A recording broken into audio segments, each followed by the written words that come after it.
ബിസ്മില്ലാ അൽഹംദുലില്ലാ. പ്രിയമുള്ളവരെ, അള്ളാഹു സുബ്ഹാനഹു തആലയോടും അള്ളാഹു സുബ്ഹാനഹു തആലയിൽ നിന്ന് ശുപാർശ ചെയ്ത് വാങ്ങിത്തരും എന്ന വിശ്വാസത്തോടു കൂടി, അതേപോലെ അള്ളാഹുലേക്ക് ഞങ്ങളെ അടുപ്പിക്കാൻ വേണ്ടി എന്ന് പറഞ്ഞുകൊണ്ടും മരിച്ചുപോയ ഔലിയാക്കന്മാരോടും അംബിയാ മുർസലീങ്ങളോടും സഹായത്തിന് ചോദിച്ചിരുന്ന മക്കത്തെ മുശ്രിക്കുകളോട് അള്ളാഹുവിന്റെ പ്രവാചകൻ സല്ലല്ലാഹു അലൈഹി വസല്ലം പരിശുദ്ധ ഖുർആന്റെ വചനം ഓതിക്കൊണ്ട് പറഞ്ഞു, അള്ളാഹുവിനോട് നേരിട്ട് നിങ്ങൾ സഹായം ചോദിക്കൂ, അള്ളാഹു നിങ്ങൾക്ക് ഉത്തരം നൽകുമെന്ന്. പരിശുദ്ധ ഖുർആൻ സൂറത്തുൽ ബഖറ 186 വചനത്തിൽ നമുക്ക് കാണാൻ പറ്റും. എന്നാൽ ആ ആളുകൾ അത് സ്വീകരിച്ചില്ല. പരിശുദ്ധ ഖുർആൻ നിഷേധിച്ചു, റസൂൽ സല്ലല്ലാഹു അലൈഹി വസല്ലമയെ നിഷേധിച്ചു, കാഫിറായി മുശ്രിക്കായി അവർ ചത്തുപോയി.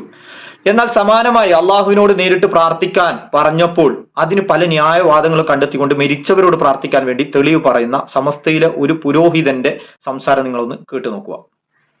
നമ്മൾ ഹോട്ടലിൽ പോയാൽ ഇപ്പൊ സുധാരിന് പറഞ്ഞതിന്റെ അർത്ഥം എന്താ? സപ്ലൈ ചെയ്യുന്ന ആളുകളോട് ചോദിക്കാൻ പാടില്ല, പിന്നെ മുതലാളിയോട് തന്നെ ചോദിക്കണം. ഭക്ഷണം, ചായ വരട്ടെ, ചോറ് വരട്ടെ, അത് വരട്ടെ, ഇത് വരട്ടെ. സപ്ലൈ ചെയ്യുന്ന ആളോട് മിണ്ടാൻ പാടില്ല. ഇതാണ് ഈ പറഞ്ഞതിന്റെ അർത്ഥം.